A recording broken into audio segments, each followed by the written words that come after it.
Hello everyone, and welcome to my General Hospital official channel. I hope everyone is having a wonderful day. Before we begin, please hit the subscribe button and give this video a thumbs up. Cody trusts Dante to take care of him. Carly was on the phone at Kelly's assuring Bobby that everything was in order there, and the waterfront regulars kept coming. Carly admitted that the bread delivery had been delayed and the freezer had a leak, but she had fixed the issues. Carly told her mother she loved her and promised to sort everything out before letting her know she had to return to work. Carly placed many pickup orders on the counter after the call, but she stopped when Nana entered. Carly answered Nina's question about whether she worked at Kelly's by saying that she was the business's owner. "Well done," Nana said. Nina changed the subject and complimented Willow on her appearance. It was evident the transplant had been successful, she claimed. When Nana disclosed that she had visited Willow the day before, Carly was taken aback. Nana said that Willow had added her to the list of family and friends who may visit, despite Carly's reminder that Nina ought to have waited until Willow had gotten in touch with her. Nina acknowledged that because Carly had abandoned her grudge against Nina, she was to blame for the wonderful visit. Carly questioned, "Who says I did that?" Carly didn't have time for Nina's games and told Nina to get to the point because she had assumed that Carly had buried the hatchet and left their rivalry behind them. In spite of her denials, Nina acknowledged that she wanted them to get along for Willow's benefit. "We're family," Nina declared. "Because family gives." But Nina had simply taken, Carly objected. Nina questioned, "What am I taking from you this time, Carly?" Carly stated, "You took my life, Nina." Nina questioned, "Now you're blaming me for owning Kelly's?"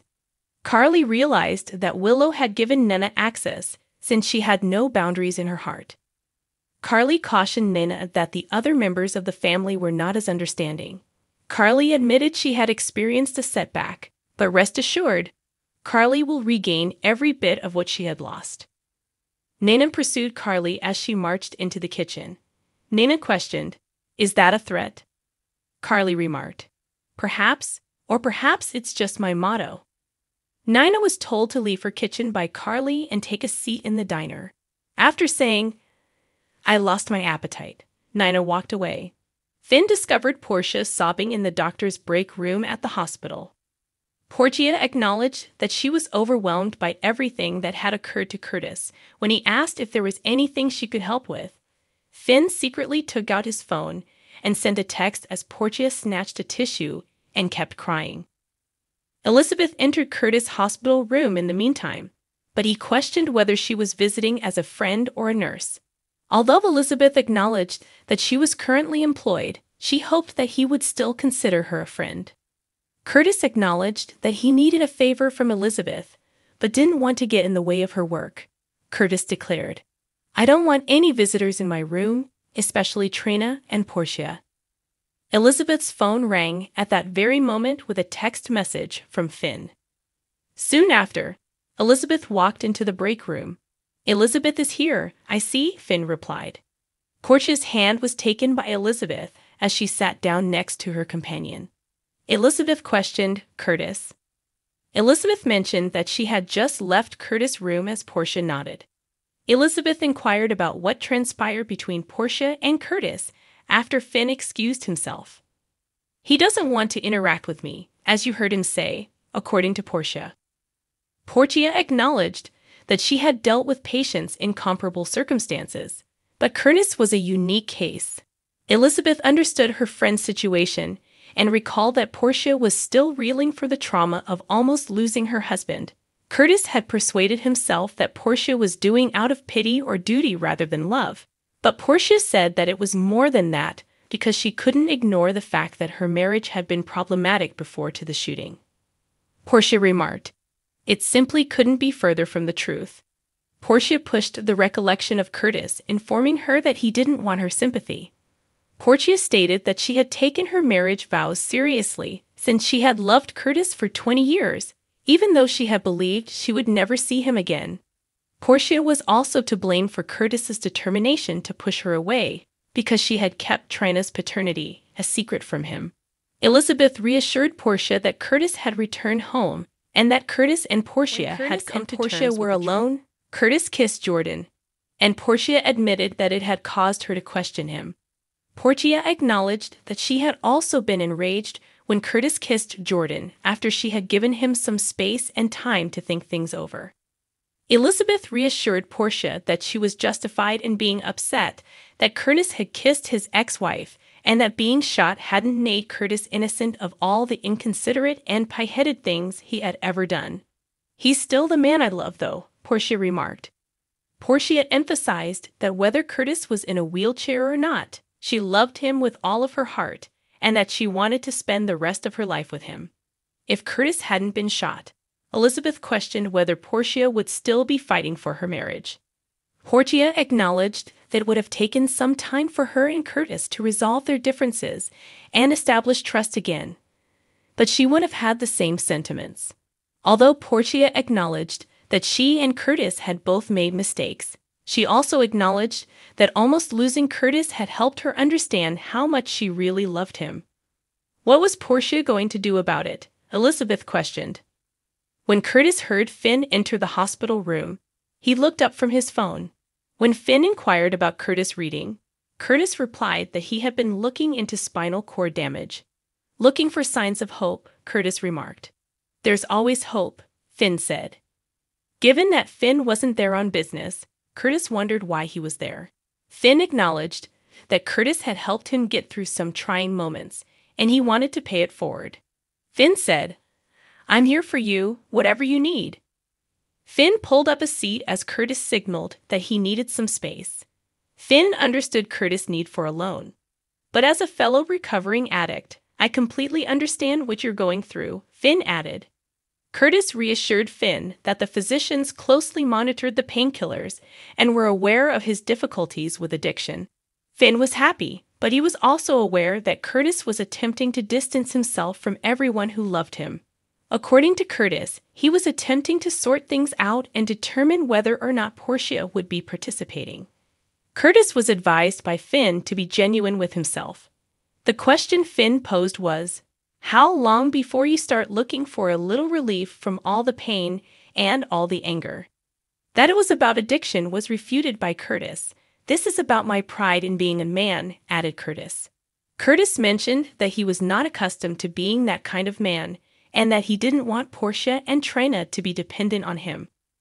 What kind of man Curtis had in mind piqued Finn's interest. "Helpless," Curtis said. According to Finn, asking for assistance didn't make someone feeble, rather, it made them smart. Finn said that the secret to both material and spiritual advancement was letting others in and allowing them to assist. QRFIUS grinned. Curtis remarked, "Look at Dr. Finn getting all woo-woo." Curtis was given a smile in exchange, and Finn urged him not to tell anyone. Finn made light of adopting new age practices and purchasing crystals and dream catchers. Finn urged his friend not to turn away those who care when Curtis most needed them. Curtis chuckled at the suggestion. After Finn had left, Portia barged in and told Curtis to put down his phone and quit obsessing over horror stories. As she stated that they would give Curtis vital information on the rehabilitation and physical therapy regimens he would be facing when he went home, she put several leaflets onto Curtis' lap. "You are returning home," Portia remarked. Portia told Curtis that since they were married, she intended to stay by his side during the entire process. Know of the circumstances or what life threw at them. She warned him that they were all in this together. Curtis took one of the flyers when Portia walked away. Finn discovered Elizabeth making herself a cup of coffee in the living room. She was acknowledged for her assistance with Portia. Elizabeth reassured him that he had succeeded without her help, but Portia had required a companion. Because they cared for one another, Elizabeth hoped that her friends would resolve their differences. She shifted the topic since she was interested in learning where Finn had vanished to. Finn answered, "Oh, I was just assisting a friend, too." Maxie was on the phone with Ferncliff at her apartment when Georgie ran after James across the living room because James had snatched her tablet and wouldn't give it back. Maxie told her kids to sit down on the couch and to avoid eye contact after hanging up the phone. James and Georgie followed orders, although they both scowled. If they didn't act well, Maxie threatened to cancel their day at the pool with Mac and have them clean their room. Given that Georgie's books and clothes were the mess, James didn't think it was fair that her brother never let her any privacy. An unexpected knock on the door saved Maxie. Mac was there. Maxie informed her father that Bailey Lou was with the babysitter, but she made it plain that in order to get to the pool, the children needed to put their toys away first. Mac assured us that he had everything under control. Mac inquired as to the children's readiness for fun after Maxie went. A short while later, when Georgie and James were still arguing over the iPad, Mac was cleaning up. James would not give up the iPad, despite Mac's attempts to refocus the children. James resisted Mac's suggestion that he leave the tablet at the pool since he planned to remove all of Georgie's Harry Styles tracks. James was pursued into their bedroom by Georgie. Mac questioned, "Who's Harry Styles?" Later, furious that Georgie had concealed the cockpit of his favorite Lego set, James threatened to erase her social media accounts. Georgie seized the iPad in rage, but James resisted. Mac made the decision to step in, but James clung to the iPad firmly. The entrance door shut abruptly. Felicia spoke out in a loud voice. "What on earth is going on here?" A little while later, Mac observed Georgie and James working together joyfully as Felicia, who was holding the tablet, kept an eye on her grandchildren. After the kids went to store some items, Mac acknowledged that his wife had performed a miracle. "How had she handled it?" he inquired. Felicia proclaimed, "I'm magic." Cody joined Sam and Dante for brunch at Sam and Dante's penthouse. He expressed regret for dropping by without warning and staying the night, but he was appreciative of Sam and Dante's assistance. Cody told Sam and Dante that Sasha was unaware of the danger she was in, which caused the topic of conversation to rapidly shift to Sasha. Cody answered Sam's question about why he had been more worried about Sasha's recovery than his own, saying that Sasha hadn't intended to stab him. Dante asserted that Sasha's actions weren't justified by her disorientation, but Cody countered that something wasn't right because Sasha wasn't insane. Cody felt anxious despite Dante's reassurance that Sasha was in Ferncliff seeking assistance. Cody remarked, "I'm not buying it. There's something else going on here." Dante asked Cody to be honest with him about why he thought there was more to Sasha's breakdown, especially because Sasha has a history of breakdowns after Sam departed to go see her sister. "There's a difference between fragile and broken," Cody remarked. Sasha had been shaky, Cody acknowledged, but she hadn't tried to hide it and had been moving in the right direction. Sasha had been gaining strength, and Cody was certain of this, but Dante questioned whether he had an accurate assessment of Sasha's mental state, given that he had only known her for 6 months. Cody revealed how he had met Sasha and how their friendship had developed, revealing that he had seen how things had gotten better with each meeting. Cody reminded Dante that despite the producer's efforts to undermine Sasha, she remained composed during her recent appearance on Home and Heart. Cody was positive that Sasha was not the issue. "It's the people around her," Cody remarked.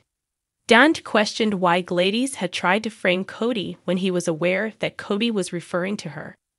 Cody reluctantly acknowledged that Gladys had wanted him removed from Sasha's life because he had told Sasha not to put her confidence in Gladys.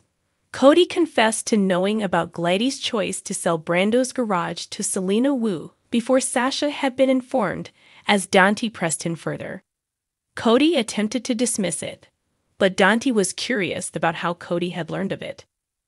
Gladys and Selena were discussing at the Savoy, and Cody was compelled to inform Dante about it. Cody informed Dante about Selena's high-stakes poker games at the Savoy and how Gladys was a regular who often lost large after realizing there was more to the story. Cody revealed that Gladys had used the garage as payment for her debt, and that he believed she had been robbing Sasha of money to pay off a growing gambling debt to Selena. Cody's admission that Selena had recruited him to play cards and make sure that her customers won but not by a lot, shocked Dante. Selena had vowed to kill Cody if Cody told anyone. So Cody warned Dante that his life was in Don's hands. Sam showed up at Molly and TJ's flat with food and lats. The medical boot that was holding Molly's foot captive was resting on the sofa. Sam inquired as to how Molly had hurt her ankle after she thanked her sister for taking care of her. Due to distraction and the fact that she was donning a new pair of heels, Molly acknowledged that she had missed a step while descending the courthouse stairs, up to the point when she knew she had been injured. Molly had that she couldn't stop thinking about what having a baby may involve when Sam asked what had diverted her. If Molly's illness was a message from the universe telling her to find a different way to live her life, she questioned. Sam reassured Molly that having no children was perfectly normal, but she urged Molly to be honest with herself about how she would feel in that situation. The reasoning half of her brain, according to Molly, would function normally, but she would have a void in her heart. If Molly had spoken with TJ, Sam inquired. Although Molly had assured Sam that she had, it was simpler to be honest with Sam. The two of them, Molly and TJ, desired children, but it was a significant decision with a lot of factors to take into account. Sam emphasized that TJ and Molly are. Sam would be there to assist her sister as she had plenty of time to come to a decision. And watch kids, Sam added. She grinned. Sasha woke up at Ferncliff and realized right away that she was restrained to a hospital bed. Sasha sat up in alarm. Sasha spoke out in a loud voice, "Hello? Can someone hear me?" A nurse practitioner eventually arrived and identified herself as Mandy. Sasha maintained that she had no business being there, but Mandy reassuringly reassured her that she was come to seek assistance. Mandy's admission that she was in Ferncliff astounded Sasha. Sasha was baffled as to why she had been sent to a facility for criminally insane people. Mandy was reassured that a mistake had been made, and Mandy was instructed to phone Gladys. Later, as Mandy was leaving, Gladys came in. Sasha cried out for assistance, relieved, but Gladys seemed to be worried. Gladys questioned, "You don't remember, do you?" When Dr. Monte entered the room and greeted Sasha, her perplexity increased.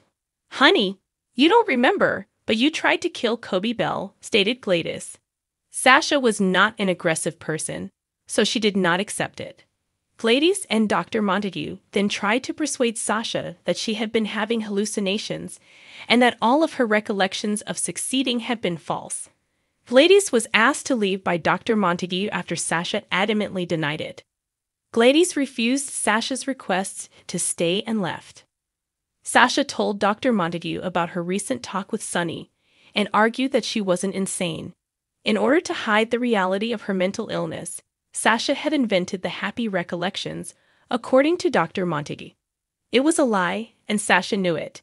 In fact, everything was going perfectly up until I started visiting you and taking the medication you prescribed to me, Sasha remarked.